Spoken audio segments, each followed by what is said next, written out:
Give him room, give him room. The field goal attempt is good.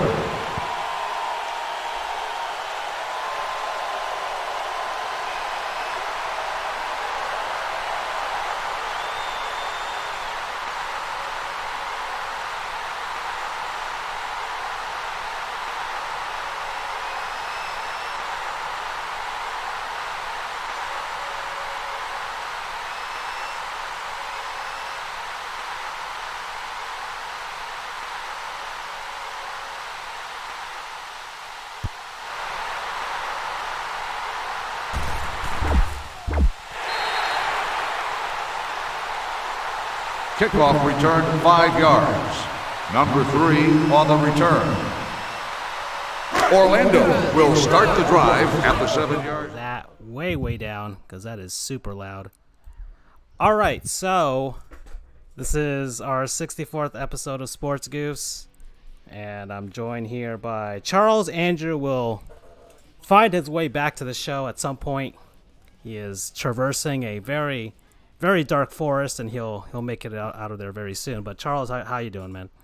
I'm good. Just recovering from the exhausting wrestling world, which we'll get into later on in the show, and surviving another day of the quarantine pandemic, trying to regrow my baby Viking beard. Because I got to have fun with it, regardless of whether or not we're going to fully reopen or not as a state of Florida. I said let's give it a fair shot to looking like a little addict, so we're going to have fun with this. And I kind of want to shave my head, but I'm not ready for that commitment yet. I feel like there's a very American History X vibe that I would give with the facial hair and a shaved head. I've done it already, man. It's grown back. It's basically it's covering my ears a little bit now, but it's grown back fairly nicely. And if anybody is watching this right now, you'll notice a stark difference in our layout, and that is because we are finally debuting our brand new system, brand new PC that is powering us in glorious 1080p 60 frames per second. In the background is Arena Football Road to Glory, which only released on the PS2 back in 2007 because somebody wanted an Arena Football League video game, and thus EA made it happen. And it's there. So it's an interesting game. It is very bare bones from what I see. There's not even an audience, but I guess it's not as I don't know if that's a product it. of the game itself or the emulation. But either way, you can at least see the players and the coaches and everything. I've never seen an Arena Football League game. I don't know if that's how things go down. And but it's there. It's in the background, and we'll just it's the I guess. And I made a matchup that would have made Andrew proud. The Orlando Predators facing off against the Florida Firecats. What are we talking about? The greatest sport video game known to mankind, Arena Football League. Yep. I just want to appreciate Francisco. Out of all the games he could have done for our relaunching into glorious 1080p HD 4K, he chose a game that is probably low on the sports radar compared to John Elway Legends or whatever that game was by 2K after they lost the licensing rights. Was it NFL or no, All Pro Football 2K8? That's what it was. All Pro. Yeah, I don't even know if that even released on PC. I'm not even sure. It probably didn't. And was it the so there's that. I was trying hard to find a CFL football game. I couldn't find one. But this is as close as I got, Arena Football, and I wavered on whether I wanted to do this game or a Nintendo 64 game, being that it's our 64th episode. But yeah, I know. Going with that. I didn't have the emulator up and running on my computer by then, so I just went Arena Football. Let's do it. Okay. But either way, it's there. It's very, very rare. We're yeah, man. This has been quite a revelation. We've done a few baseball broadcasts. On the top right of the screen there, you see something new, and it's thanks to Andrew that we're gonna do another broadcast tomorrow. Baseball simulation, although it's not Major League Baseball, it is college baseball because there were two college baseball video games released back in '06 and '07, and so we'll recreate some College World Series here. Oregon State versus North Carolina, and Andrew is already gearing up for that one. So that's gonna be fun. It's gonna be different. Yeah, I'm hoping. I mean, I've always wanted to be kind of a sports broadcaster, so this will be kind of probably the closest I'll ever get to it. Well, it's fun. It's fun. Our Major League Baseball broadcasts have already gotten to 6,000 views now, so collectively, so it's going well, and the Japanese seem to love it, and I'm not going to question the Japanese. All right, Why would you? yeah, they make our best stuff. So, all right, I don't know where to go from here with regards to the show. Somebody hit me. We're not going to change segments because I don't have the graphics ready for it. So, Well, if you talk about Japanese Korean Baseball League, did that start up? yeah, well, we am I talked like a about that week yesterday. I think Dan Straley, a former Marlins pitcher, had like a 10 strikeout game or something like that. Pitched pretty well.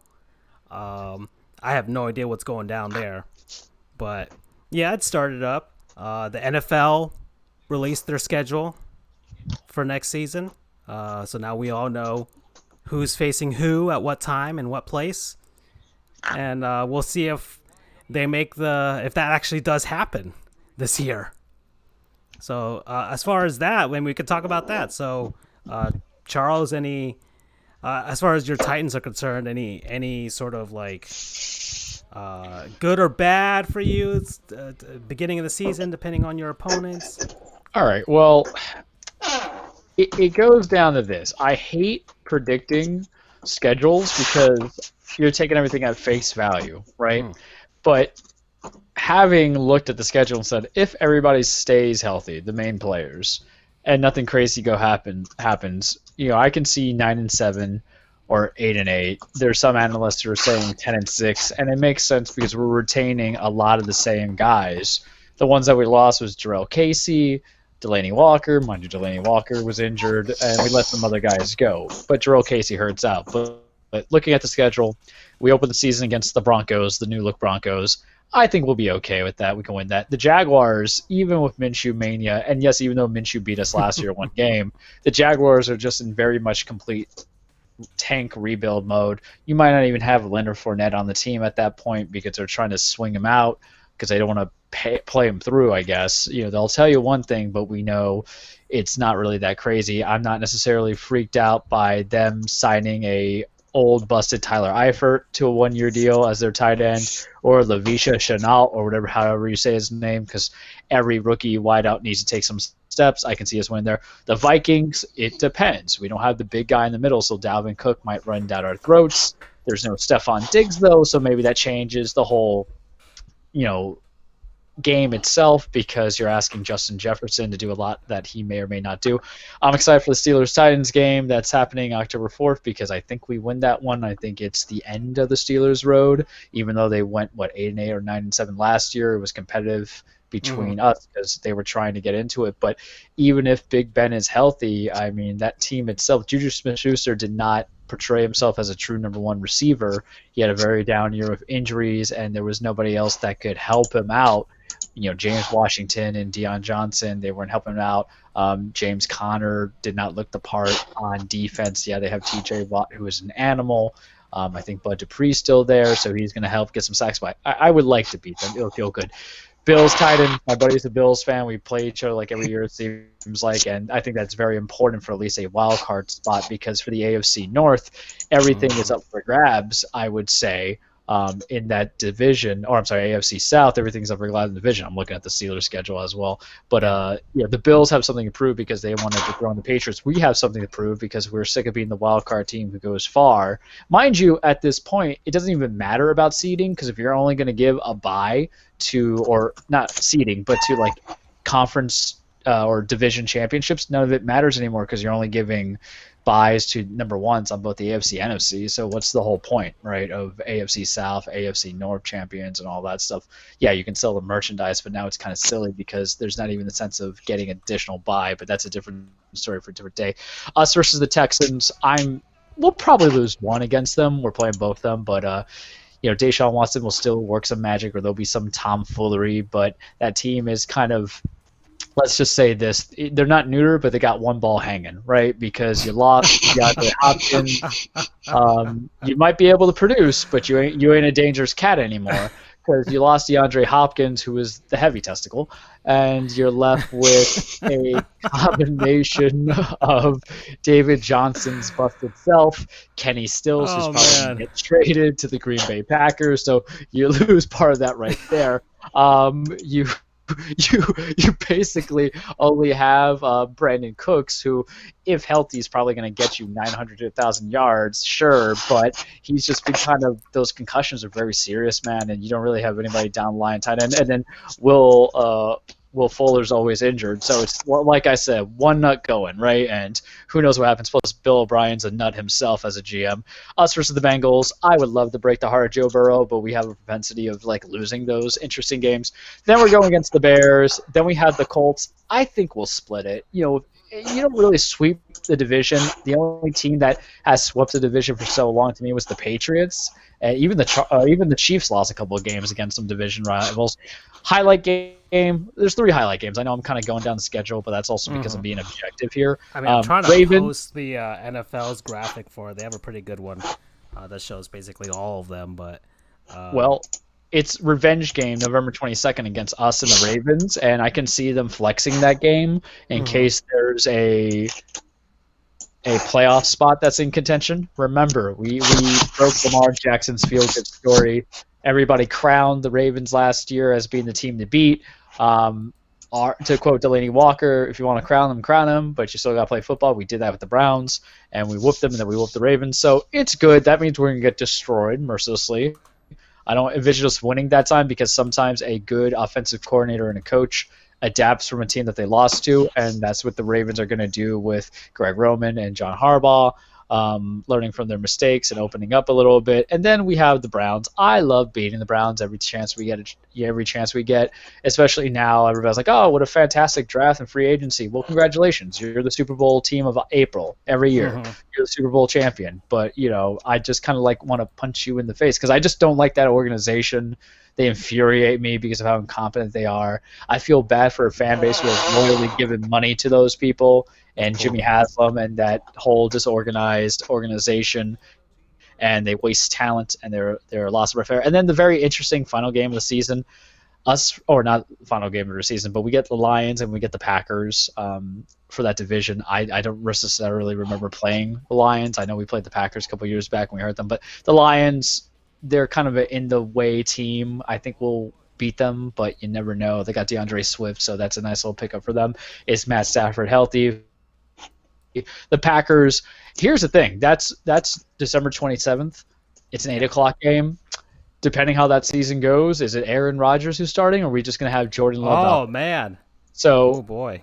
I kind of love that whole little storyline drama, even though I thought the Packers really just effed up on their draft, going for Jordan Love and A.J. Dillon and then not bringing anybody. I mean, granted, if Brian Gunkist is going to trade for a wide receiver, now's the time. So they can at least learn the system in quarantine. And then we have the Texans to close out in the final game. So all that effectively 9-7. But who knows? Because we can lose Ryan Tannehill in the first game of the week, and then it's just Logan Woodside for the rest of the season. And then you'll be seeing my backside going elsewhere because I can't watch that man. That was like my one complaint is getting a – here's the idea of, well, why would you need a veteran QB if you have a guy who's been in your system for so long? Because Logan Woodside's been one full year as learning behind us after Tannehill, Mariota, and it's quite simple. It's just reliability. You know what you're getting there, right? It's old faithful in a way when you have that veteran QB just to kind of bridge the gap for a couple of wins. It's the Jeff Garcia effect like he did in Philly, or in the fast food world, it's McDonald's. You don't really want to eat it, but 2 McChickens and small fries goes a long way if you're hungry.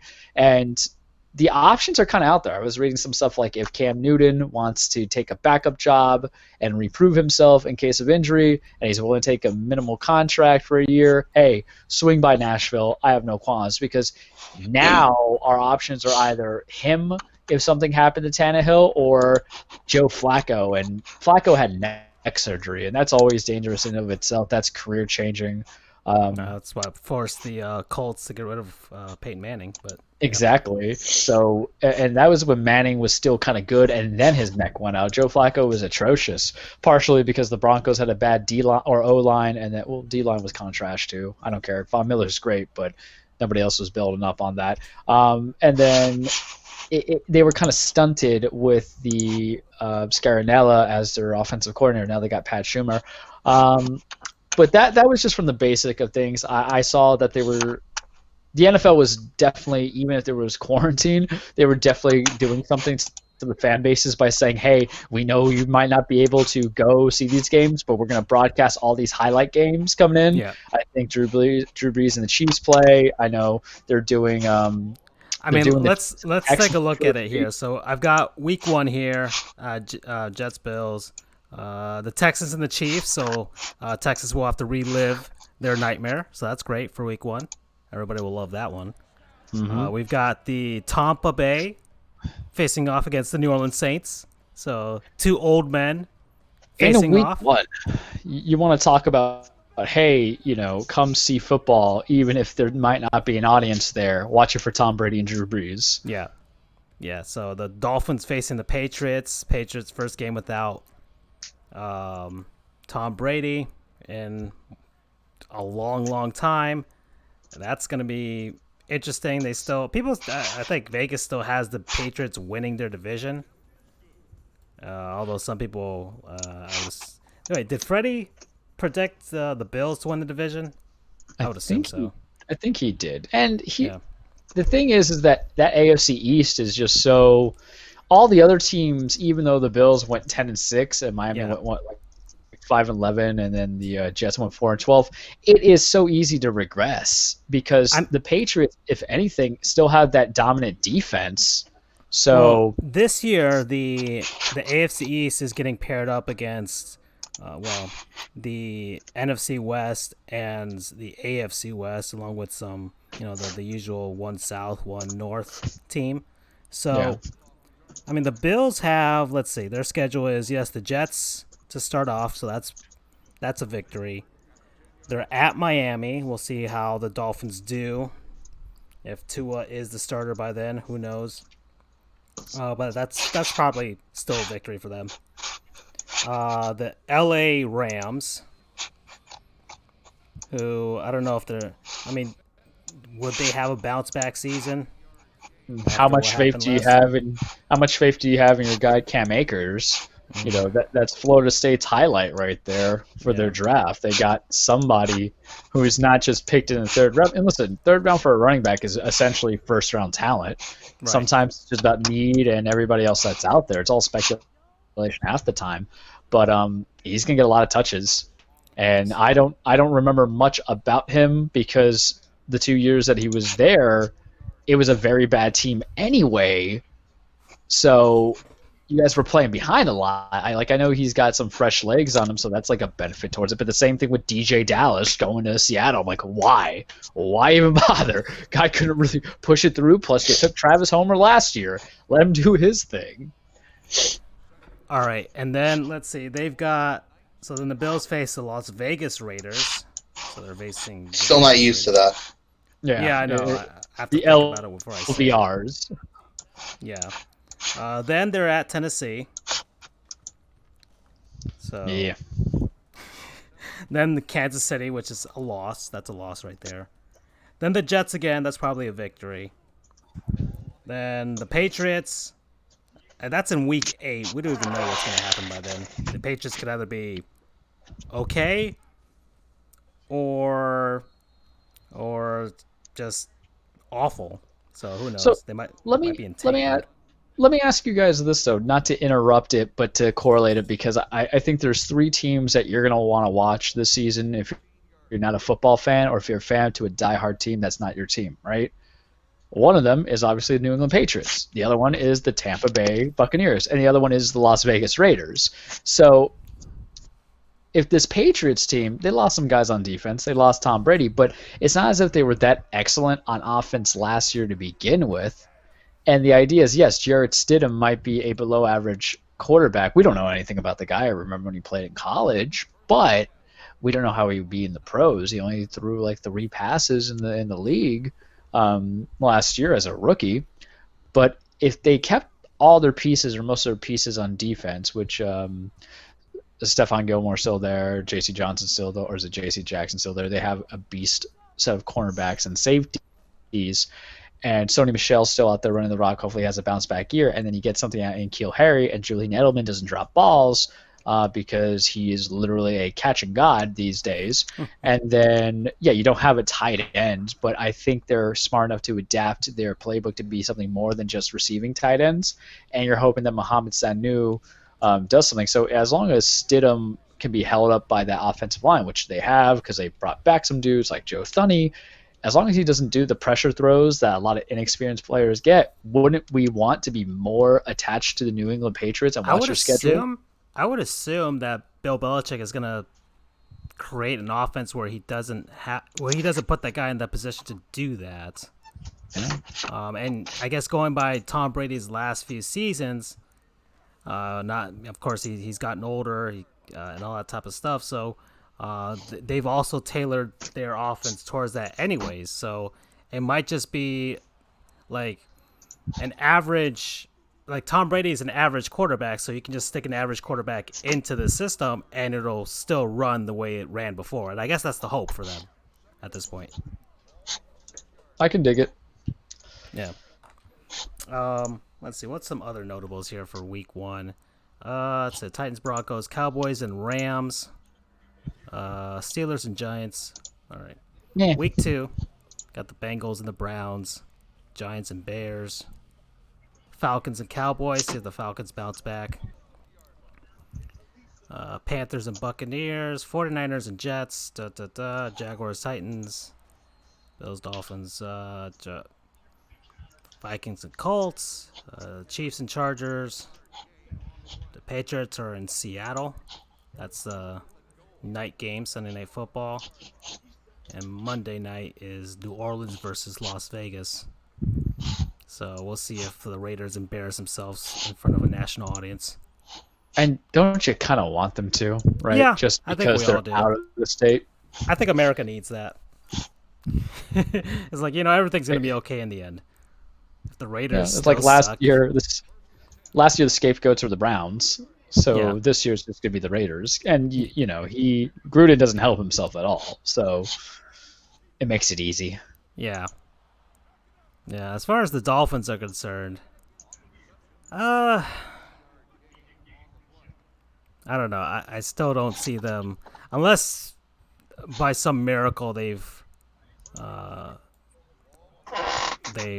got something in Tua as a quarterback. I still see, like, I would say like a 6-7 games that they could win here. That's not bad. That's an improvement. It's progress. So it's It just progress towards the goal. depends. They Yeah, it still got a depends on bunch of what you're draft trying to picks. accomplish. I think, well, that's what I would. I don't expect them to just suddenly be a playoff team. I guess at best,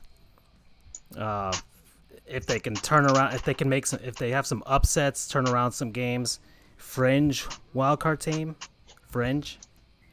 But I still see about 6-7 wins possibly. Of course, now there's an uneven amount of games, so that's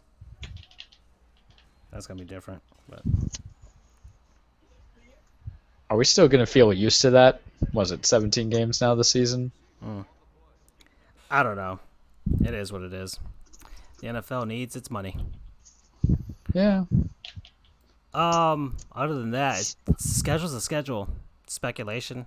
It's hard to talk about it, really. It's just like, oh, now there's, now we know what's gonna happen possibly in the future. Who knows if these games even get played? But whatever. Well, let's talk about the way that we can talk about it, right? Is there a game that you would want, assuming all things perfect, we can at least go back to crowds and stuff like that. What is the game you said, Charles, if I had extra money and government keep throwing us some stimulus checks so we can use it in this effect, what is that schedule that's circled on, or that game that is circled on your calendar that you want to pay money to see live, if you even like going to live events? Let's see. I'm basically just pinpointing the Kansas City Chiefs because they're the defending champions.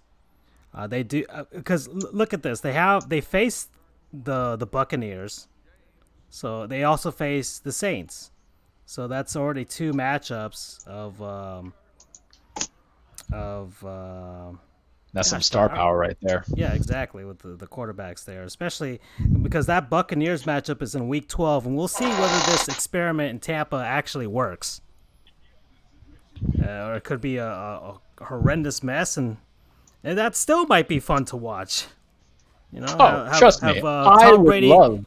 as we see Tom Brady go the way of Willie Mays with the New York Mets. I mean, don't you want to see him kind of crash and burn a little bit? And yes, I am drinking the haterade, but there's a reason, because I only got to see Tom Brady really pout when he lost the Super Bowl game after a successful season. We don't know what malcontent Tom Brady looks like throughout the entire season. Tom we already Brady know on a losing team. Oh, and we already know that we're going to get that with Aaron Rodgers. So it's like chef's kiss, because it's like both hands of discontent. Like, Because you're going to have the type of guy that would try and get a coach fired, Because he certainly couldn't do it in New England. I mean that's partially the reason that he left, because Belichick was going to stay either way. Brady's at the end of his rope here, so he has no influence there. But in Tampa, he could be like, look, this is a very short experiment, and we have a short window. I need a coach that can get me to the promised land and get you guys to the promised land. So, who knows? I don't know. I mean, all the stars have that little diva in them, and Brady definitely has that diva in him. The Patriots just kept it pretty well hidden, He has a personal spiritualist or whatever the heck he has. I think what happens too is that this is a different narrative of Tom Brady leads the team. That's what you've seen the last couple of years in New England. Now it's really like Tom Brady's just an addition to the team, because no matter what, that team was always going to be there with Mike Evans and Chris Godwin kind of leading the way on offense, a very strong built team. And now you get Gronk, and I understand that, yeah, we got Brady, but you got Brady too because Jameis kind of disappointed and dropped the ball. Yeah. Listen, I'm just saying it right now. If you had Jared Stidham in Tampa, I think you probably got a very competitive team right there, just because of who you're supporting that cast of characters with. Yeah. Yeah, I mean, that's why the Buccaneers are taking this gamble. Let's just see if the greatest quarterback of the last generation can make this team work, even though it's the greatest quarterback of the last generation at the end of his career. So I know this is terrible, and I never really want to wish injury on anybody, right, or something. But can we get the circumstances of when the Bucs and the Saints play one more time, but this time Drew Brees is injured for whatever reason, like he has a hangnail, so we get Jameis versus Tom.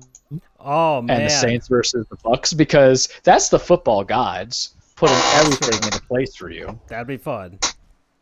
I mean, when is their second match? I mean, the first matchup we know, but when's their second matchup? I believe it's in November, because I was looking at those tickets to go, because I went last year to Raymond James Stadium, and that's when there was no one that was there when they played the Saints. Yeah, November 8th, Sunday Night Football. That's injury season. Maybe it can happen. So that's, what week is that? That's week 9. So week 9, and the Buccaneers bye week isn't until week 13. So that is very far away for them. Sheesh. Week 13 for them to get their bye week, but all right. In fact, they're one of the last teams to get a bye week. Who pissed in their boots, right? In that schedule making. Yeah, especially because New Orleans, their bye week is in week 6. Complete opposite here. I'd be a All little right. bit frustrated. So, well, we're a half hour in here. I don't know how much more we could talk about the schedule. The only thing I would say is not the schedule, but Monday Night Football once again changing their announcing team. That's No true. longer to be Joe Tessitore and Booger McFarland. And Mm-hmm. I thought Tessitore and Booger McFarland were better than Sean McDonough and whoever they had prior. But I think we all want Mike Tirico. In our hearts, we want Mike Tirico, but it's not going to happen. I like Joe Tessitore. I think he has a very sports broadcast radio voice. Booger McFarland, you could take or leave it. There's not a lot of personality in there, and sometimes that doesn't happen. I don't know who you put in there. I've seen Twitter feeds say Dan Orlovsky and a couple other guys, and I'm just like, just give me an analyst, someone who actually play the game. Maybe give me a personal coach and give me a middleman, and we're good.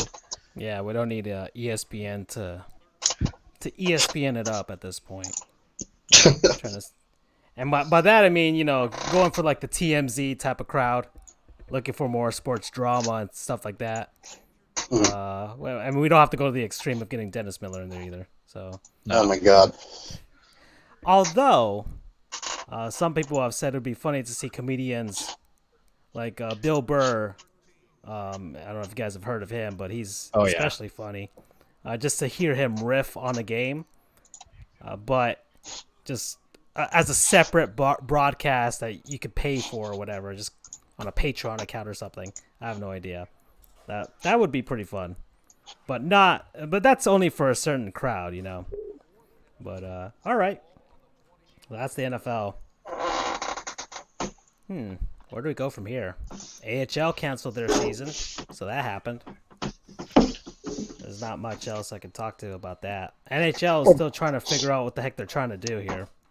Do you see that if the AHL canceling its season, would that have a kind of trickle-down effect to the other sports organizations, or is it because of the fact that it's so small time? Well, as far as the NHL is concerned, for hockey, I don't think it'll affect the NHL's operations. The one proposal that I have heard being discussed is that the NHL would restart possibly around like either late June or July, kind of where baseball is trying to restart up. And rather than doing a complete resumption of the season or just jumping straight into the playoffs, they're trying to. One of the proposals is, all right, I think like either the 6 worst teams or what have you, or the 7 worst teams, really, because it's 31 teams. Those teams will just not play. So basically, they're just not going to play wherever they are. With regards to the draft lottery, that's where they are. They had no chance. Why have them play games that are essentially meaningless, even though, they would be meaningful against a team that's trying to make the playoffs, or even for teams that are trying to tank.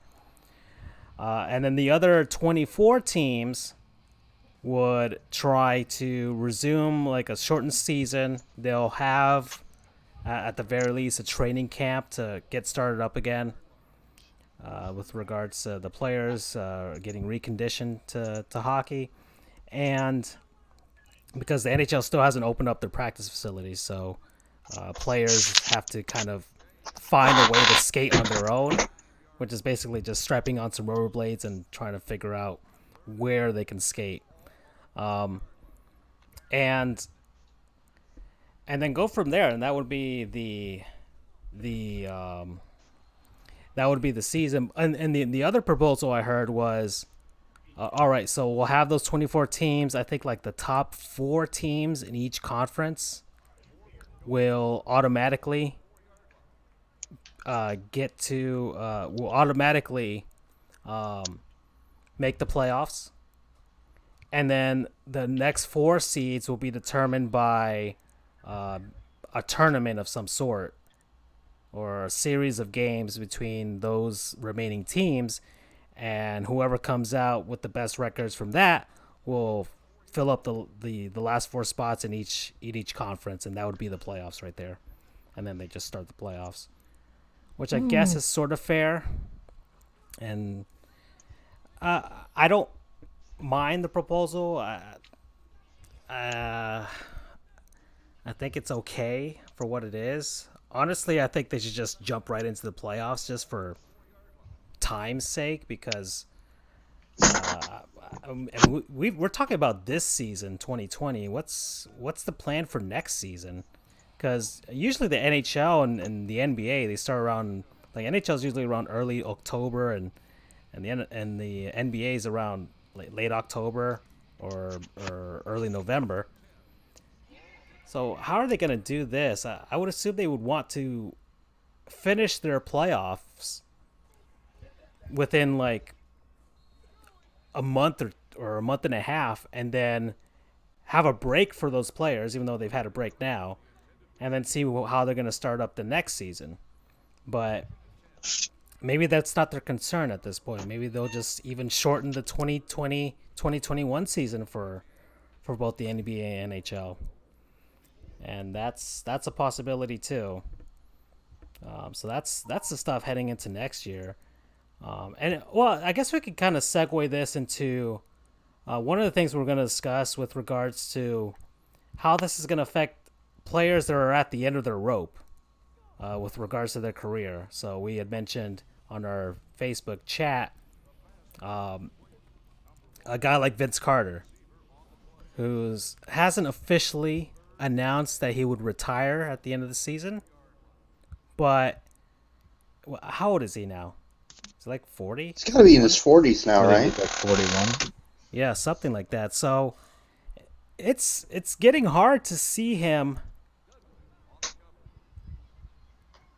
going into another season. Maybe if it's a shortened 2020-2021 season, he can play one last season, maybe have a farewell tour of some sort. Plus, does his role even matter, though? And I know that sounds kind of harsh to say. I mean, look at the team he's on. Yeah, It's there was a lot of... the Atlanta Hawks, right? Yeah. Yeah. I mean, I think he's mainly on the Hawks just as a teacher, as a teacher of the game at this point. That's kind of where his career's kind of come down to. So I could see a team, maybe even the Hawks, just like, let's give this one more go round. They could sell tickets to that too. Hey, see Vince Carter one last time. I don't see the Raptors re-signing him, to be honest, but just even for like a farewell season of some sort, because he just would be coming off the bench. But who knows? There's a fantastic beef history video on SB Nation about Vince Carter and how Toronto and him, the city itself, or even the nation of Canada, hated each other. And then finally have healed those wounds from way back when, and now it's all good between Vince Carter and Canada. So I wouldn't mind seeing that, but I find it very difficult to see a guy like that continue on. Joe Thornton's another guy, San Jose Sharks. He could have gone to a contender at this last trade deadline for the NHL, just to see if he can give it one last go around, but he decided to stay in San Jose, even though they have no chance of making the playoffs this year. I mean, the guy, he looks like Ryan Fitzpatrick's dad. I'm trying to describe that to you, Charles, but Andrew, would you say that's a fair comparison? Yeah, it's pretty fair. Yeah, Let me check out Joe Thornton. I can use this Yeah, fancy computer. I can see it. I can see it. Oh, you got him on there? Yeah. Yeah, I'm just looking on my phone. All right. So I mean, It's hard Okay, for me this to is terrible. see that guy play another season. But him He without the could, beard but makes I him don't look know like who John would want Elway. him. Well, what's his primary position in the He's limited a knowledge of defenseman. it? Okay, I mean, you don't think at I that think he's a age? defenseman, right? No. No, I think he's a Joe Thornton? winger. Yeah, he's a winger. Okay. But he's it, let's see how long he was drafted back in 1997. He's 41, or he's gonna be 41, and I don't know what team would want him at this point. The Sharks need to rebuild. I think it's time finally for them to rebuild. They've had this core for so long that they missed their window. They had it. They had a very large window, a very long one. They got to one Stanley Cup final, but they just couldn't win it. So I don't see how Thornton's gonna make it another season. The Sharks really do need to rebuild, and maybe they rebuild with him on the lineup and just as once again a teaching sort of position. But it's hard to say whether they're gonna bring him back or not. He's on a year-by-year basis at this point. Maybe once So again, does maybe a a short. veteran? What happened? I'm sorry. Go ahead, because I was just going to expand on him a little bit in a question. I was saying like maybe a shortened 2020, 2021 season. He could come back for that, and the Sharks can kind of roll the dice one more time to see maybe they get lucky there. But it's hard to see him go one more season. So the question I have for hockey, for someone who's been around that long, does re-signing a veteran allow that kind of valuableness that you get in the NBA? Now, mind you, the whole purpose of a vet on an NBA team like a Vince Carter, for all intents and purposes, is the mentoring and making sure the young guys don't lose their composure when they're in the middle of a funk, or if they're losing in the quarter, or they're just in the midst of a losing season. Because for me, all hockey players kind of play till they're old. Because I think about Yaromir and Jaeger, and he was kind of outstanding a little bit even in his older age. So I don't know that dynamic if you have Joe Thornton, who is in his 40s, coming into it, and how it's different from him being a vet that's signed, because you don't really see a lot of it in baseball. It's such a small roster. It's important. In football, forget about it. You play a certain position that's past the age of 29, and you're out. Only man. kickers last that long. Yeah, only kickers, or unless you're a quarterbacks. quarterback, right? Yeah. It's interesting. You have 4 quarterbacks that are old, but it's because they're winning, and then they got rid of Rivers over in LA because they weren't winning. And that's the thing with San Jose. The Sharks aren't winning anymore. The window is shut. They need to rebuild. They signed Eric Carlson, believing he would be one of the best defensemen. It might be a bad signing at this point. They got Evander Kane. He's been a good signing. They traded for him. They brought him in. But the Sharks team needs a new direction. And it may not be a full-on rebuild. It might just be all right, get rid of some of these pieces. Joe Thornton, you're taking up a spot in the lineup. I don't know if he's as good. You can have him as a fourth-line winger, sure. But would it be better to have somebody that might be a little more durable on the fourth line, a little younger as well, and a little quicker? Because that's the other thing, man. Because that's a huge thing about the NHL now. You need speed. So Thornton's the thing about Thornton is that even though he plays a wing position, which but he used to be quick, or at least quick enough, but for all intents and purposes, he is a slowpoke now, even by defenseman standards. So he's not really equipped speed-wise for his position anymore. That's why I thought he was a defenseman in it for a second.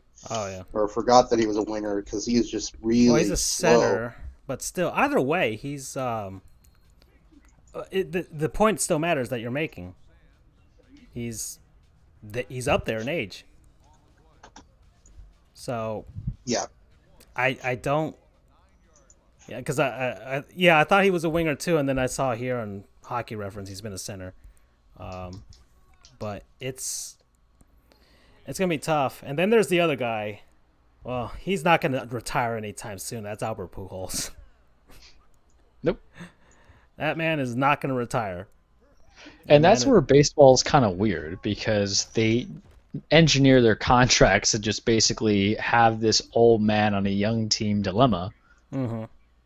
You know, it's going to be something that's going to happen 6 years from now when you have the Mike Trouts and the Manny Machados and the Bryce Harpers. Giancarlo Stanton on the Yankees. Have fun with that. And Carlos Stanton.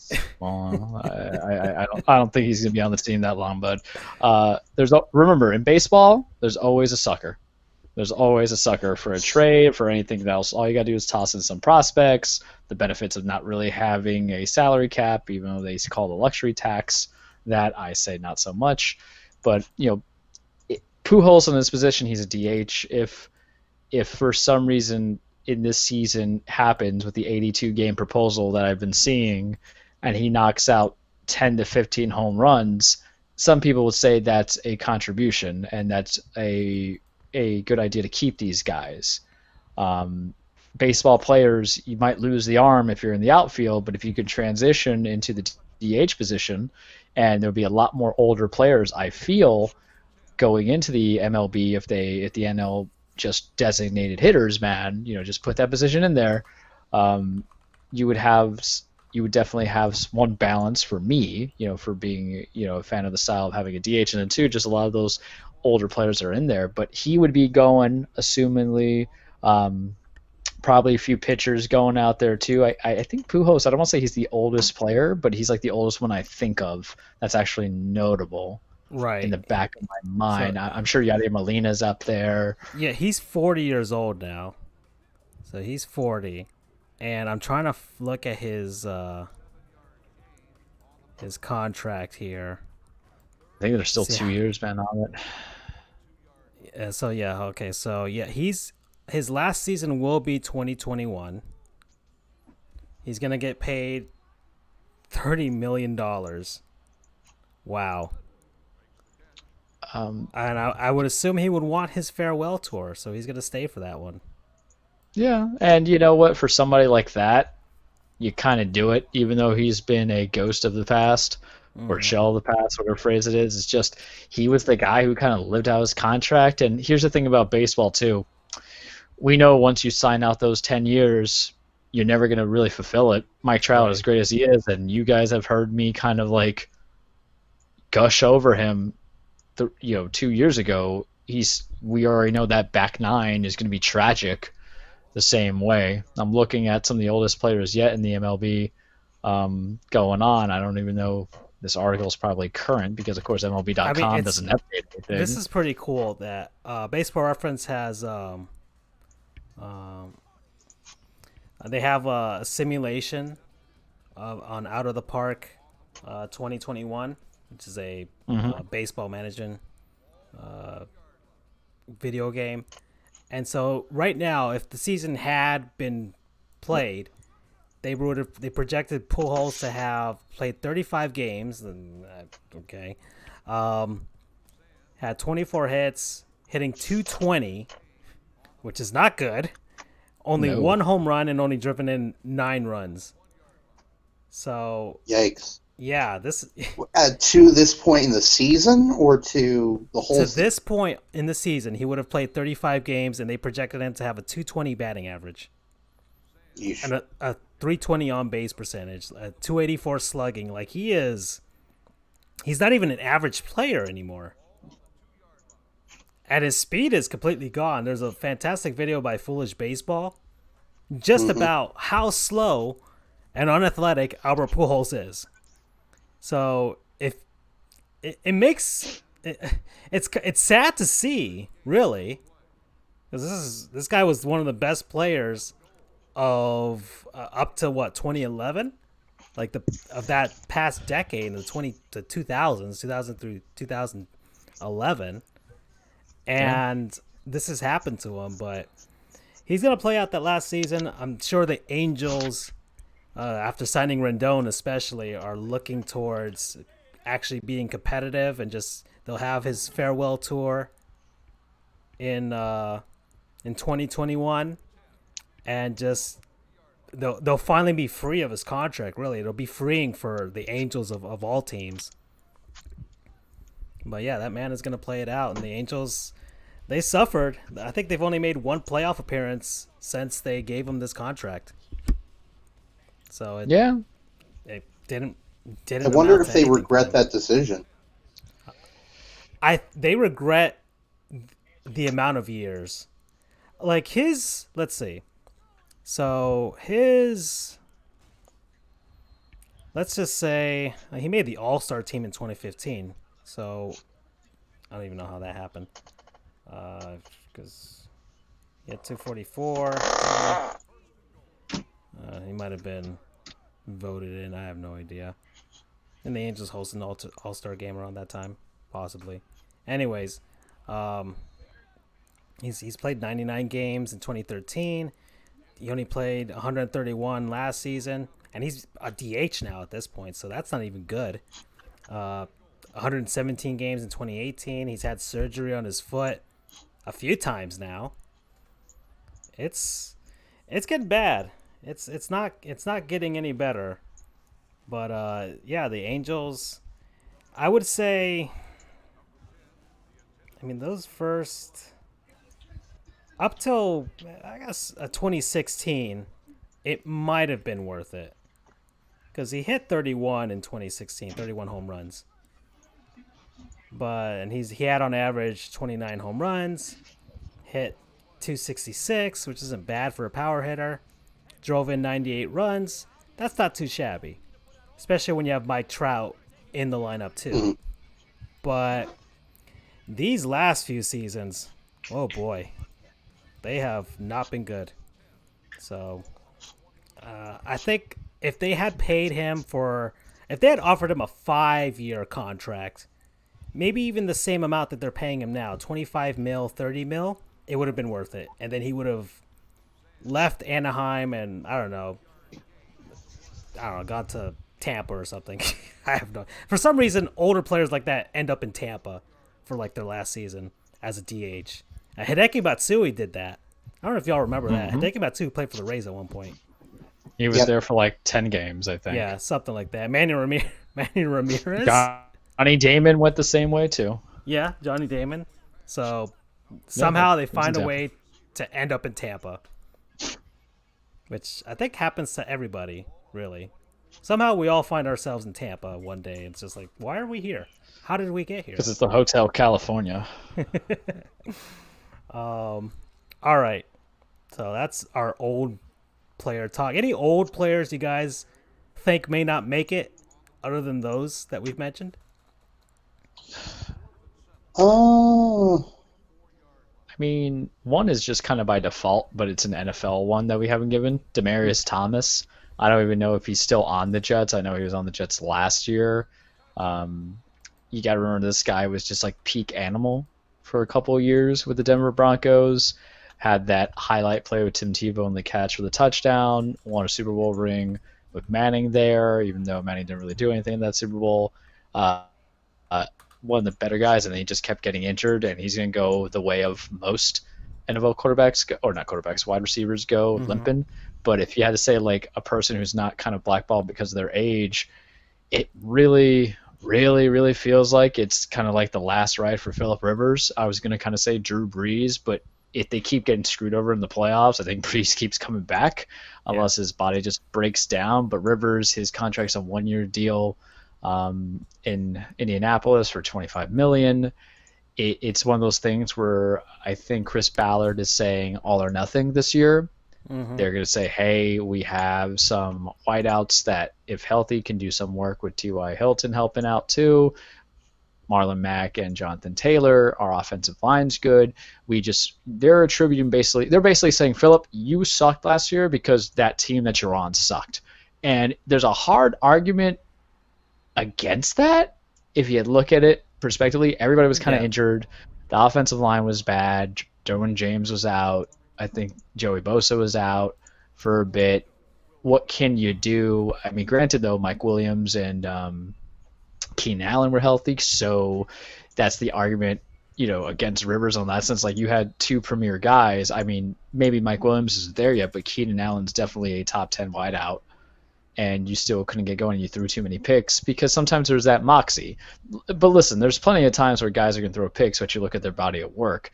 But 1 year deal, I do not foresee him going further, especially if they come up short in the playoffs, because it's just kind of not worth it.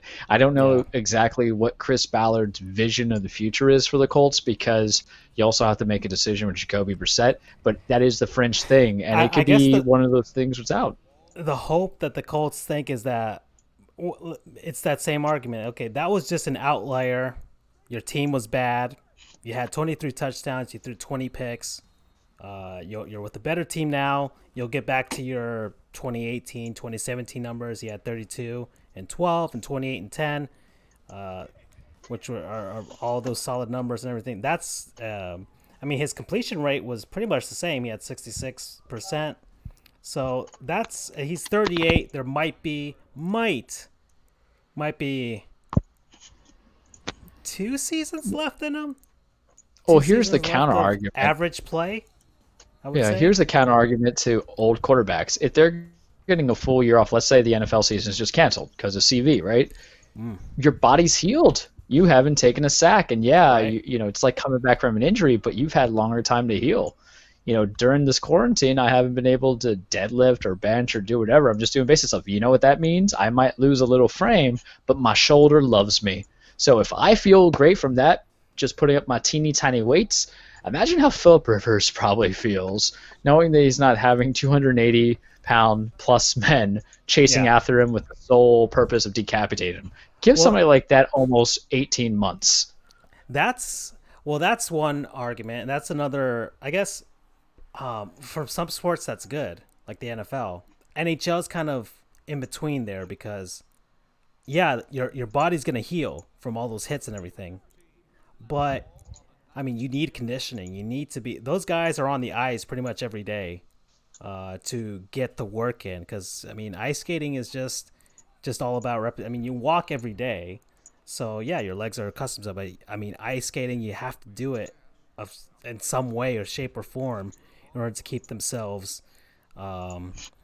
conditioned. So it's harder for guys like a Joe Thornton to get back up. It's like, oh man, and that's the reason Roberto Luongo retired. He's like, I can do it. He's like, it wasn't that he couldn't do it. It's just it takes him so long just to prep for a game that it wasn't worth it in the end to keep going.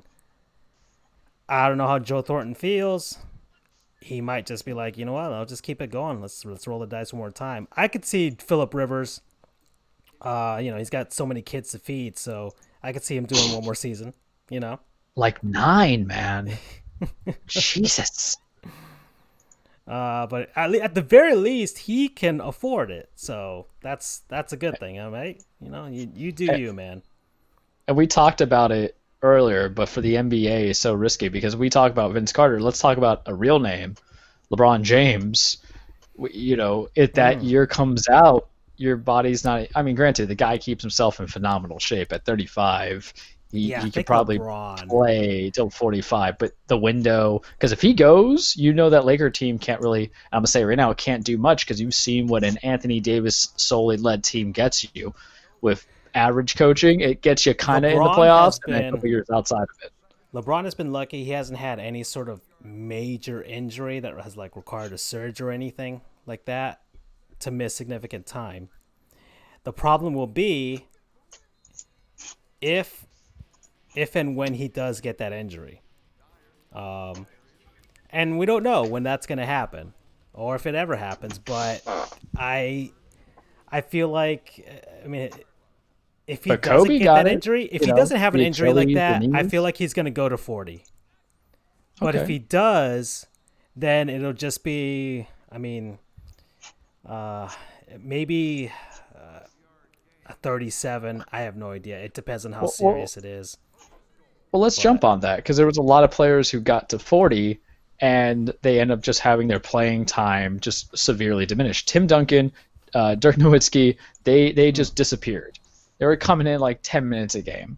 LeBron's not that guy. Like if he has and I mentioned the Kobe thing because not the comparison that they're on the Lakers, but Kobe had that Achilles injury and then the subsequent other injuries that came in, and then that final season when he knew he was out, they were on that time management and you're on a losing team. I don't even think LeBron kind of wants to go that way itself. Time management for health is different versus time management of just appeasing an ego and letting the new talent come in. And he has that, the ball, all puns intended, the ball is in his court of how he wants to direct his finale, his career. And he might not be in the finale because the way he's kept his body in shape has been very Tom Brady-esque, where there's been no major injuries and you've been able to perform at a high level. Is the cast of characters that he has around him great to the point where he wants to keep returning every year? No, for two reasons. One, there's still a solid lack of depth on that team, and I understand that the Lakers at that point were like number 2 or number 1. It's been a while since I looked at those standings, right? Because it's all non-existent to me. But they were definitely a harbinger of war, of all intents and purposes, or force to be reckoned with. But there's no guarantee that'd be Anthony Davis, because let's be real here. He's a unrestricted free agent. I don't know how they're going to do it with the contract signing if they end the season this year. If they're not going to do layovers, that's beyond my pay grade. But assuming he's just a free agent coming into it, he can go where the money is. He doesn't have to. You can always build a contender at, what is he, 26, 27? You can always build time for him. He's now really entering the prime, and then you got to figure out what you want to the Eastern Conference and make somebody go over the top. Yeah, he could just fake out Embiid, Joel Embiid all the time, so you're good. And then Kyle Kuzma, you really don't know. He's more of a trade asset than a true third starter. Yeah. I mean, you kept him because you knew you wanted him around LeBron and Davis to kind of alleviate the stress on LeBron in the shooting aspect, but also just to have a guy if LeBron needs rest time, because you're not going to rest all three of those guys. That's the thing you got to understand about basketball is that if you don't, there's never a team that you're built that you can put all your starters on the bench at the same time, right? Especially in important games, you always need that infusion of certain guys who, if they're your number 2 or 3 scorer, at some point they might be your number 1 scorer because your 1 or 2 are sitting on the bench. Right. All intents and purposes. So you'll have the guys who are, and I'll end it on this. There's going to be players who are just old and they're faded out because the talent leaves them. And then you have the two who can kind of direct themselves in their careers. And I look at Phillip Rivers, the argument is 16 to 18 months of, no body getting slacks, and, maybe he can maintain that strength and he can still slice and dice, so maybe he stays, versus your Joe Thorntons who are going to be like, I aged out and I don't have the cardio for it anymore and my legs are kind of stiff from being on ice for 20 plus years, so maybe it's time to hang it up. And then you have the other guys who are taking this year to contemplate their future because the window's closing in the next couple of years for them. Yeah. All right. So we're well at our halfway point here. So let's do a word from our non-sponsors. I don't have a graphic, so just trust my word on it. That's what we're doing right now. Who wants to start? I started last week, so I'll let you guys go. Yeah, I could start because I don't think I haven't attacked in a while, so I can jump on. Okay. For it. So, when you're trying to survive a quarantine, everybody has their own kind of thing. And for me, it's kind of been eating, working out, trying to, and then the gaming, right? So, side note, I beat Horizon Zero Dawn.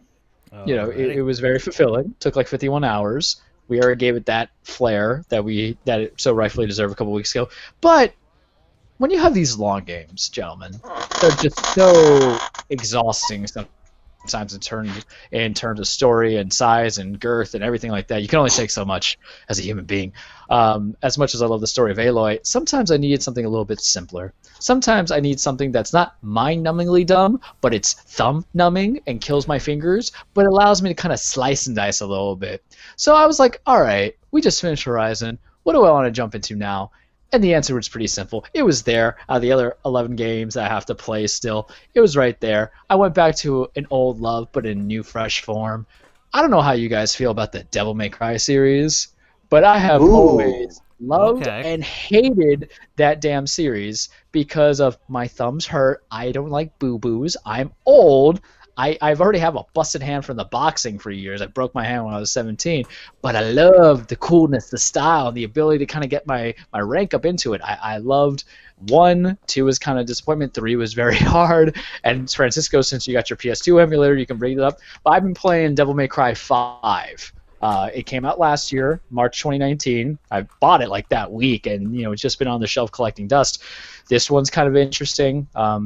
About 5 or 6 missions in. So you start out with either human or demon hunter or devil hunter. So I went human first because in my brain I'm thinking that's the normal mode, and then they'll just advance because there's so many. There's Dante Must Die mode and all this other stuff. Yeah. But apparently human mode is easy. But I'm kind of just farming for orbs so I can get all the new techniques. This one's interesting because now you're doing rotation cast with 3 different players. You have Nero, who's returning for the 4th one, who's more of a hillbilly now compared to how I remember him in Devil May Cry 4.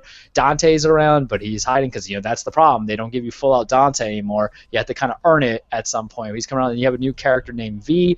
3 different kind of playing types. Dante's a model that old classic. You could do whatever you want, hack and slash, shoot your ebony and ivory, get your devil trigger going on. You got Nero, who has like a devil breaker attachment so he can catch and bring people in. He has his Sparta sword. Now they rev up the engines. And then you have V, who plays with familiars, so a big like panther and a like, I don't want to call it a crow, but it's just like a raven kind of thing. So for long attacks and for medium attacks, and it's just nice, man. Like, it's weird because I know the games are relatively short, but then there's secret missions, and then here I am like, oh, I want to collect more orbs to do more styles and moves and have new sticks coming into it. So there I am, replaying the missions on a lesser difficulty, getting stylish points on, so I just make my guy a complete badass going forward. So I've done the first 5 missions or 6 missions on both the equivalent easy and normal mode, and now I'm just going to kind of make my guy OP. It's perfect for like kind of farming red orbs anyway, because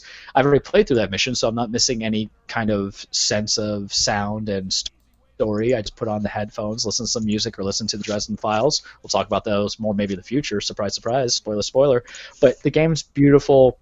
It hurts my thumb because I'm button mashing, but then I'm like, okay, I don't want to hurt my thumb anymore, so let me teach myself how to strategically button mash, and it's just a damn good time. And sometimes you need that simplicity in gaming, because at the end of the day, we're all animals. We just want to destroy things. So let me just hack and slash some demons that are invading my Earth with familiar friends that I remember. I remember renting Devil May Cry at Blockbuster when I was 12 years old. So now that I can say I'm the 5th iteration with much better graphics and a better game engine, and now in my head I'm like, damn, how many times am I going to replay this? Because people love their Bloodborns, people love their Dark Souls, people love everything's from Software apparently, or they're love their Neos, and here I am like, let me just go for a rock and roll good time. Like, I just drank a Red Bull and a Monster mixed together, and I did a little bit of cocaine in the bathroom and just go kill some demons.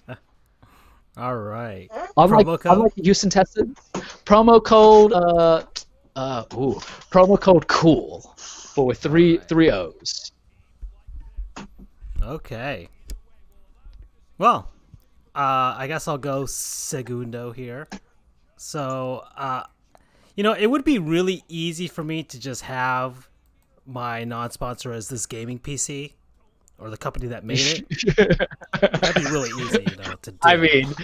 I mean, side note, thank you for upgrading to something that makes us look beautiful now. Yeah, it's something, yeah, exactly. That's a very, very advanced toaster that I got here. But I'm not going to go that way. I'm going to go to another video game. We're going to go to video game route once more here. I'm going to double dip. And it'll be the Jackbox party games. Because probably the last 2 weeks now, I've been playing a ton of these. I've been streaming on my other channel.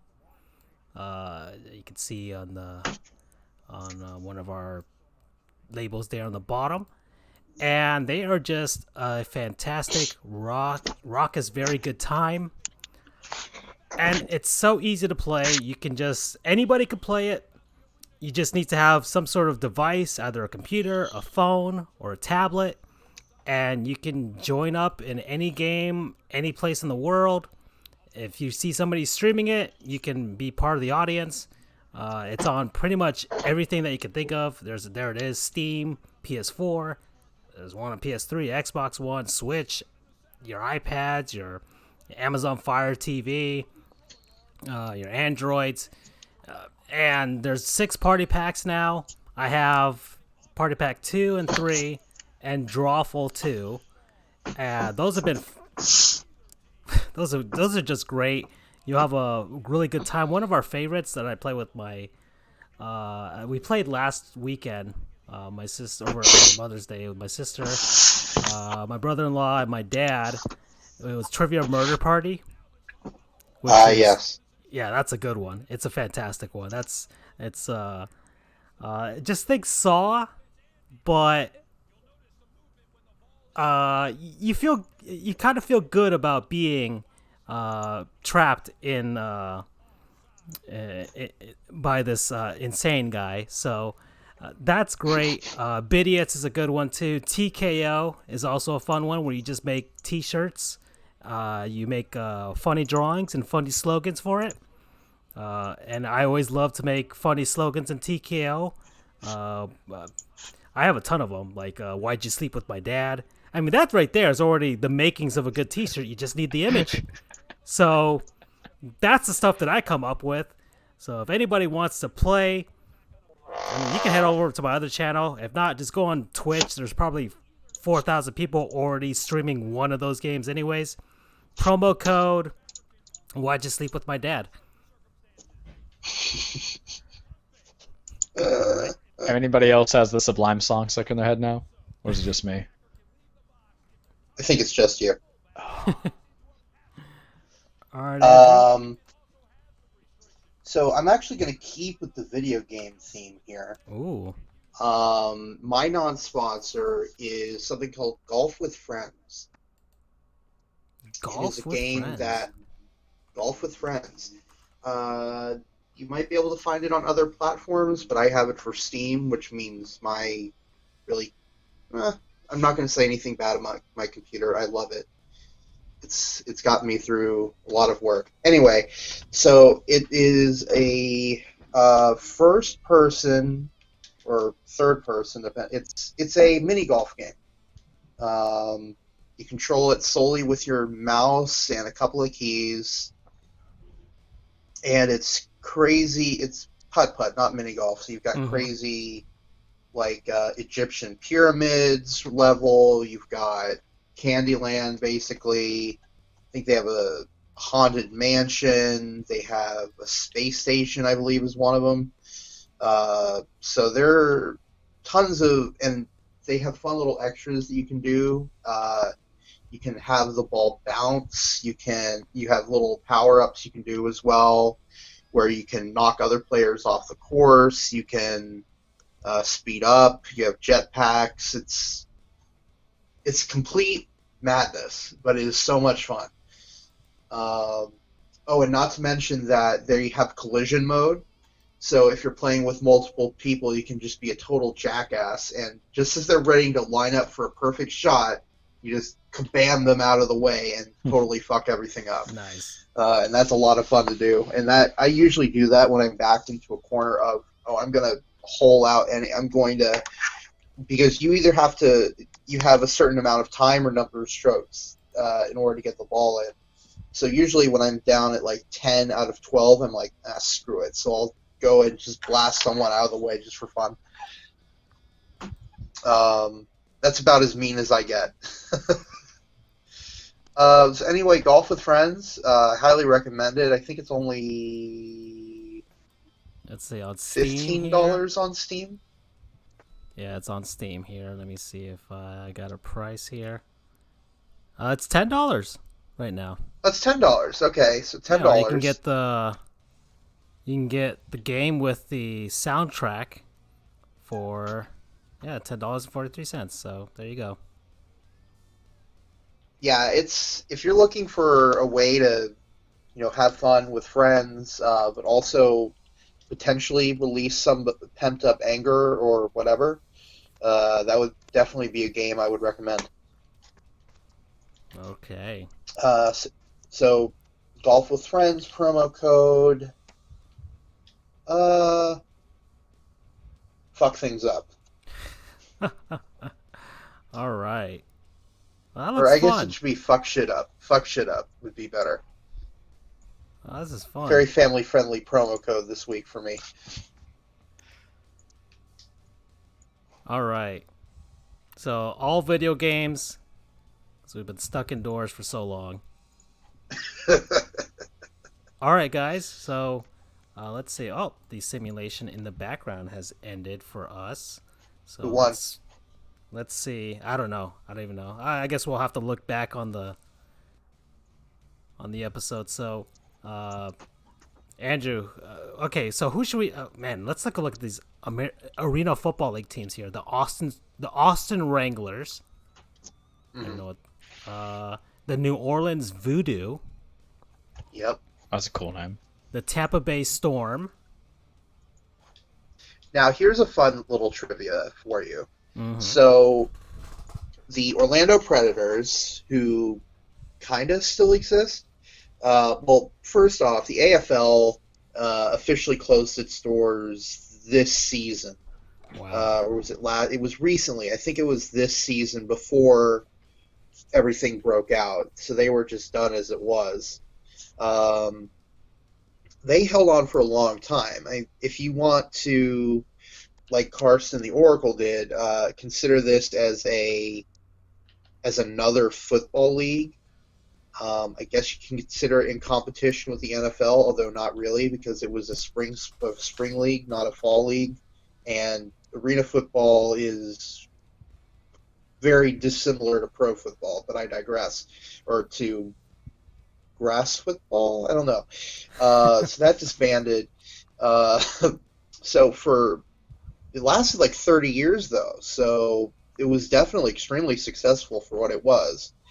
For most of that time, though, Tampa Bay and Orlando were rivalry teams, naturally, because Orlando and Tampa, and they held the quasi-copyright to War on I-4 for most of that time. I think since like the 90s.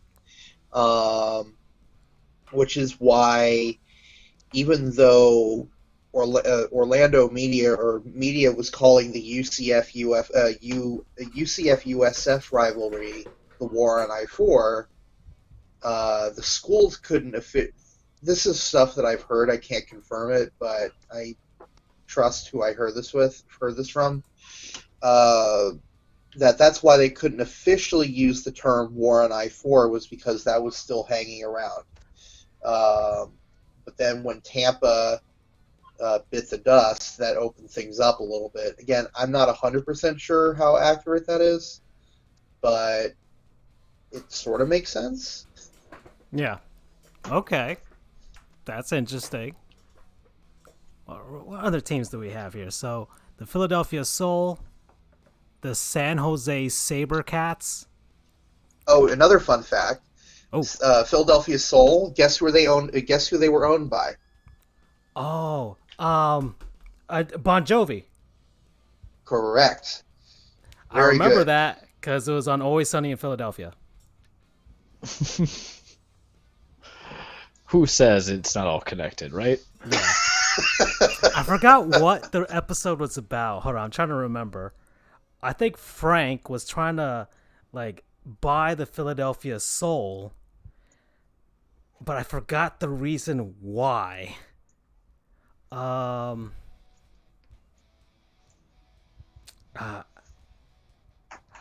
think he was trying to buy the Philadelphia Soul, and then Mac tried to pretend that he had cancer, and he had the bald cap on, but he didn't shave his eyebrows, so he didn't fool the person at all. But I forgot the reason why they were there. Anyways, well, I'll figure it out someday. But yeah, that's the reason why.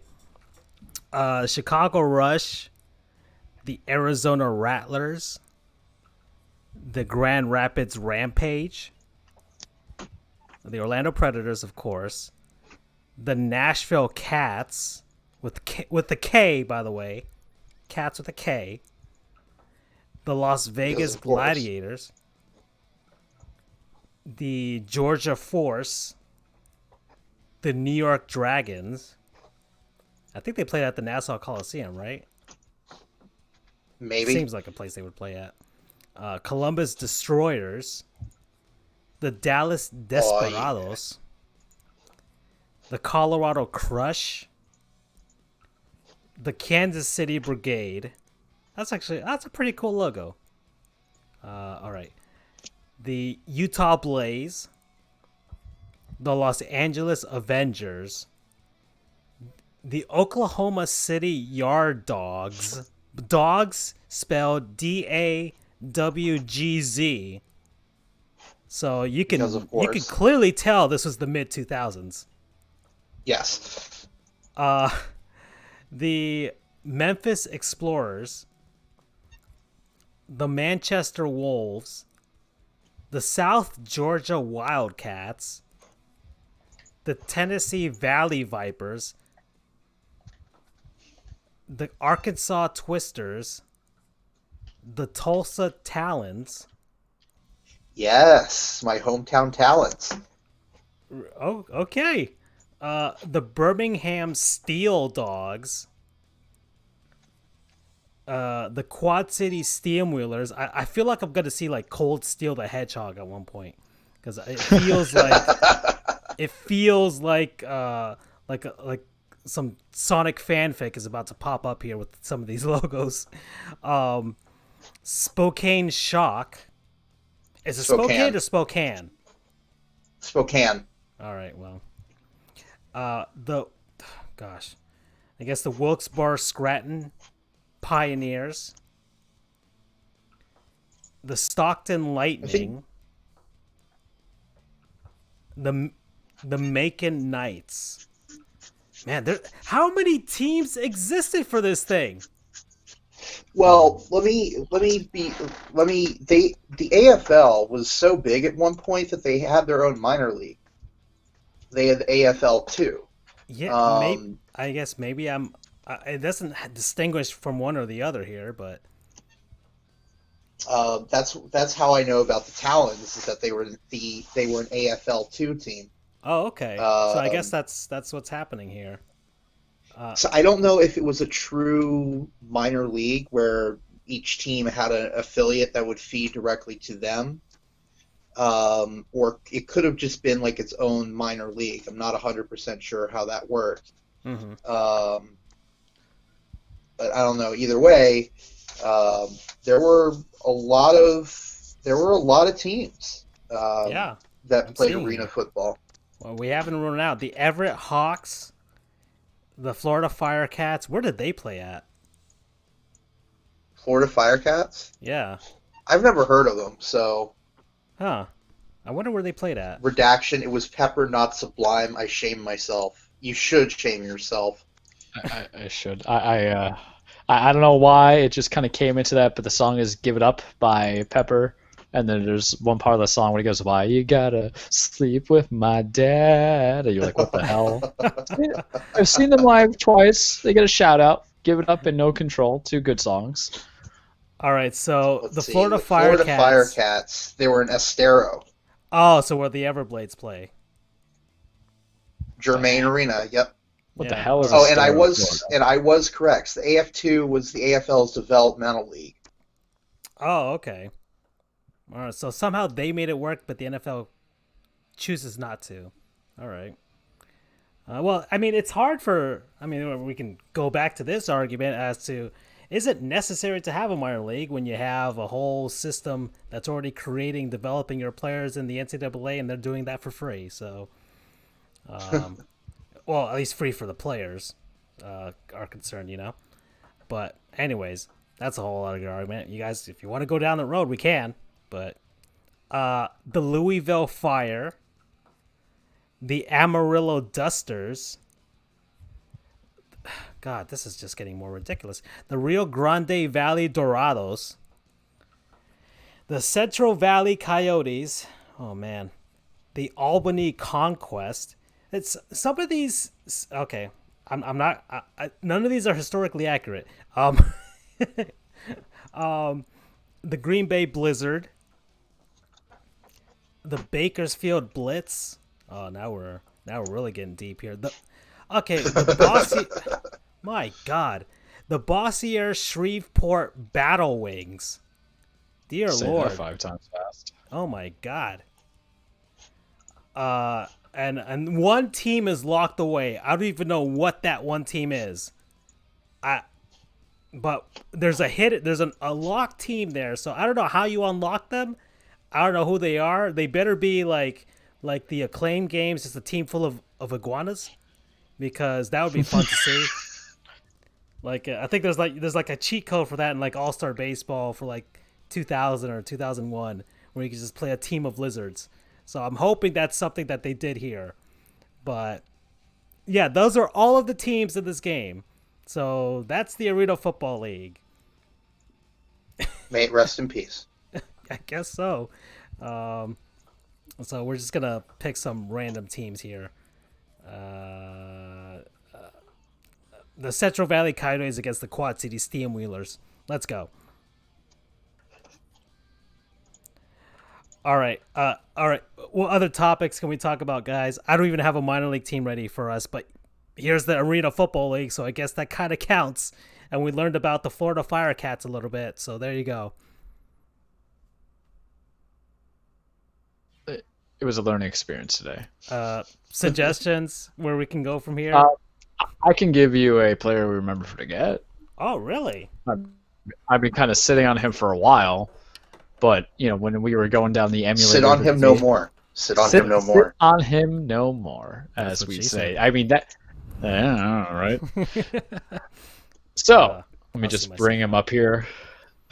So aside from Francisco's lacking of humor, fire rider, I'll give you a guy who kind of came in. So you remember the good old days of playing Madden or NFL 2K, of players that kind of came in, and when you went hardcore in a game of Madden or 50 on dudes online. That was me when I found out about online play.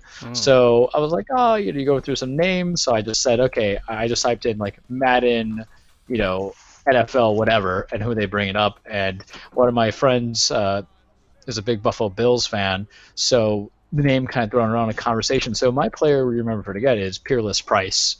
So just straight from the wiki. Kind of noticeable, kind of notable, but then kind of nowhere, right? Played his college football at Tennessee, drafted by the Bills in the second round in 1999. Remember, the Bills were always kind of struggling of finding the proper guy to support as their wide receiver crew when the great era of Jim Kelly and Andre, whatever his name is, kind of came. In fact, I'm not a Bills fan, so I can't speak to the masses of him like everybody else. I just know certain things. He played for Atlanta and for, I believe, Dallas as well. He's, 43 years of age. His career receptions, 403 receptions, 5,000 yards, 31 receiving touchdowns. He had what you just consider an average career year, but his highlight was in 2002 when he had over 1,200 yards receiving, and I think he had 9 touchdowns that year, and then everything else kind of went downhill. He had 800 yards in Atlanta, then nothing, in Dallas. He only had 7 games he played, and he finished his career in Buffalo. I just remember playing him in Madden when I was the Bills. I think that was when it was Trent Edwards. No, it would be before Trent Edwards. So, God, you're making me really go back to other players that we remember forget. Oh, we can go down the rabbit hole of these Buffalo Bills teams. There's a bunch of them on those. I mean, Jesus, it's no bueno, you guys. It's no bueno. But there was just a lot of good potential on those early teams, and then it just couldn't do anything. Like they had Willis McGahee, he has their running back. Let's see. So 1999 was the Music City Miracle, right? So yes. 2000. So the 2000 Buffalo Bills. So let's take a look at this. The Dolphins won their division, which is a what the hell? Oh yeah, exactly. It's like, how did that happen? Well, and that was the season after Dan Marino retired. So, see, the Bills finished 8-8, and let's see, Wade Phillips was the coach. That's always a favorite there, Wade Phillips. Yeah, all right. So look at this team here. Yeah, just mediocre. They went 2-0, then 2-1, 2-2, and then they just couldn't get out of being 500 that entire season. So I want to see their Yeah. roster here. Look at their roster here. So Doug Flutie at QB. Peerless Price. Eric I Moulds is think on this this was the team. season. I think this was a season that propelled them to get Drew Bledsoe the following year as well, because that's when Brady kind of came into his own, and they're like, all right, we just gotta get some dudes in. But So that right there is not a talented team for 2000. yeah, so like, let's see, let's go here. So passing, let's see. So no, Drew Bledsoe didn't come in 2001 because remember It was 2002. Yeah. he got injured and then Brady came in. He became the backup for the rest of that season. But yeah, Alex Van Pelt was the QB there. He started 8 games, and Rob Johnson started 8 games there. So that's who they split between the two. And yeah, it wasn't a good season for them. That's for sure. Because look at that ratio there. Oh boy. There's a lot of players to forget right there. Oh yeah. Alex Van Pelt. He was 31 years old coming in there. Look at their wide receiver core here. Yeah, Reggie Germany, Eric Moulds, and Peerless Price. That wide receiver there. Travis Henry, Sammy Morris, and Sean Bryson at running back. Yeah, and then because McGahee came in later. Yeah. Because he was. I mean, I think they had something going when it was Johnson. And in 2002 was with Drew Bledsoe came in. Yeah, they had something with Drew Bledsoe, Willis McGahee, and then Peerless was kind of around, and I think they had Roscoe Parrish. I'm fucking, excuse my friend, we're throwing names out here. I'm trying to remember on. They had Takeo Spikes, I think, on their defensive end. Yeah, let's see. Defense. Trying to go by alphabetical order here so I can see here. So Spikes was not on this team just yet. And man, yeah, and this Bills team also finished 8-8. So it's like they were right there, but it's like they just could never get out of being mediocre. Then they went 6-10, and then it was all downhill from there. So let's see here. Continuing on here. Sheesh. Yeah, there's a bunch of guys on this team. They went 6-10. 2004, they went 9-7, but still didn't make the playoffs. Mike Mularkey was the head coach. Drew Bledsoe.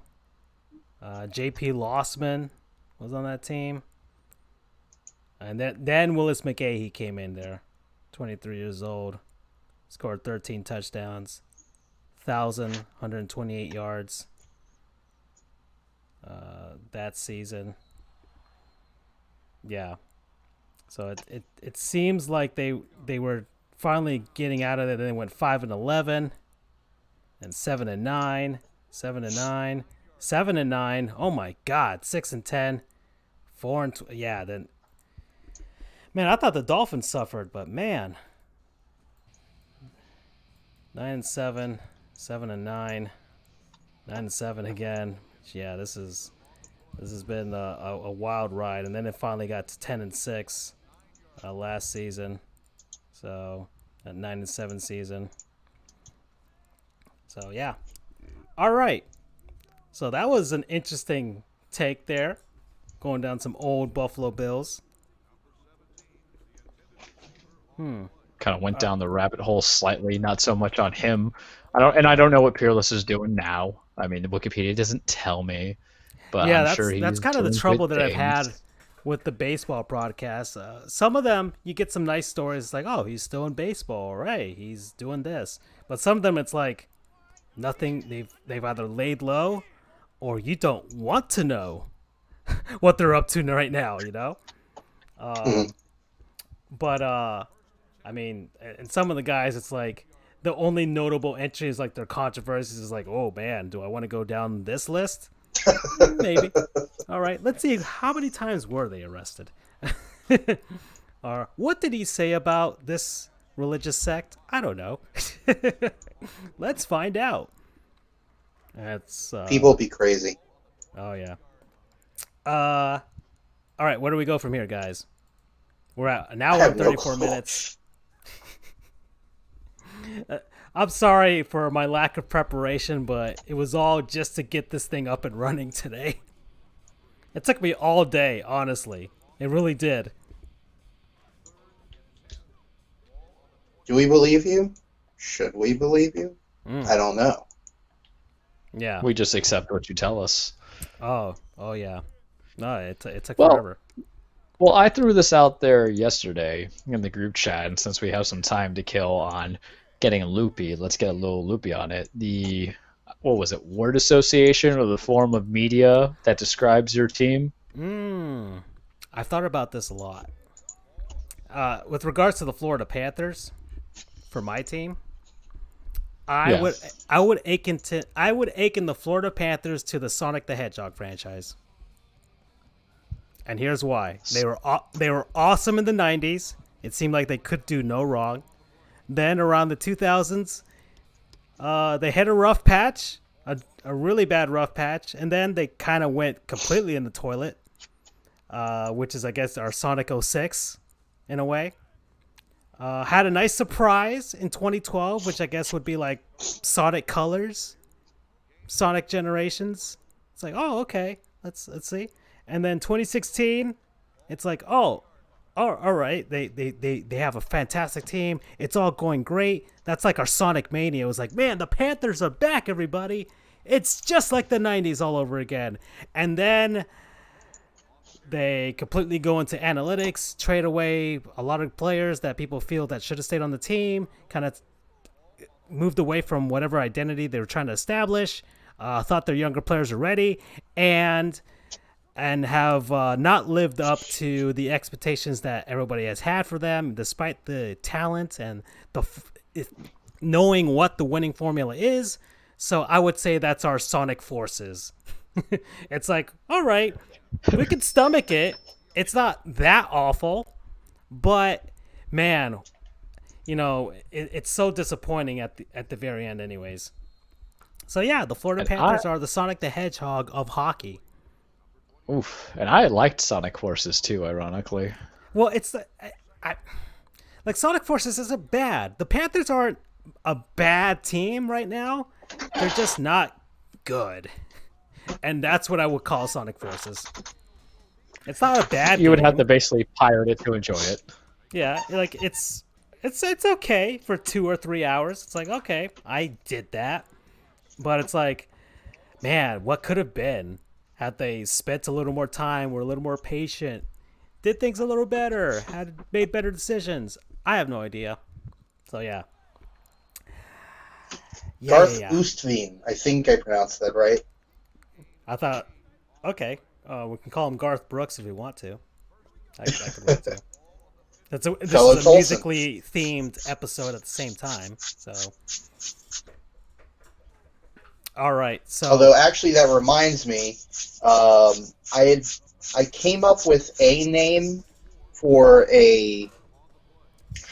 hard to pronounce, and I'm still trying to fill out that list because, well, for one, I think you would know how to pronounce it, Francisco, and then I just have the one. How are you doing, Garth? We're doing well, and yourself? So, I guess one of them would be, I guess, a Hispanic player of some sort, so maybe that's how I would know, but all right, you get that. I need to make a graphic for that too, so I will get to that at some point as well. All right, Charles, do you have a team that you would ache into a form of media? Yeah, and for me, I'll go on with the it's kind of weird because I'm kind of shooting from the hip, but I think when these kind of segments that have us go down the rabbit hole, it's better kind of do it with a team that you didn't plan for versus the team that you did plan for. Because originally I was going to say the Titans and just call it like Waking the Dead, which I think was a move year to Billy Crudup and Jennifer Connelly just because of the title. But if we're going to the Yankees, everybody always calls us the evil empire, and references Star Wars, but that's too marketable. It's kind of weird you are because good. It is with Jennifer Connelly. Yeah, I looked it up the other day, and then I found out they made a BBC show called Waking the Dead that's about cold cases, and now I kind of want to watch that. So it's like, damn you, my own imagination for kind of coming into it. But I'm trying to think, if I'm thinking of the Yankees, it's kind of weird to explain, but when you say it out loud, it kind of makes sense in your head when you're justifying it.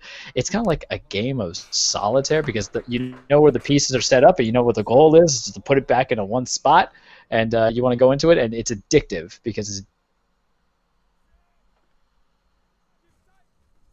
Hello? Charles, are you there?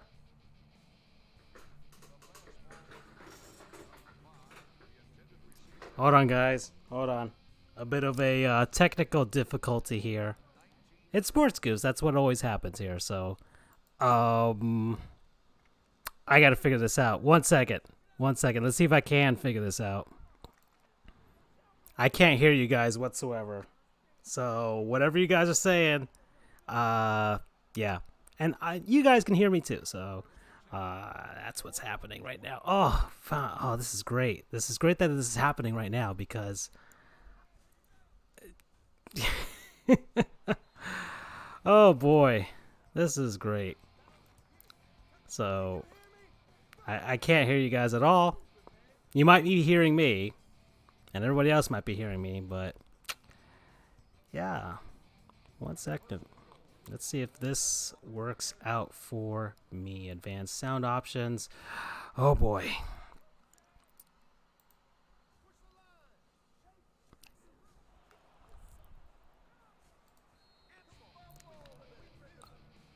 Oh boy, oh boy. Let's see. Boys, can you hear me?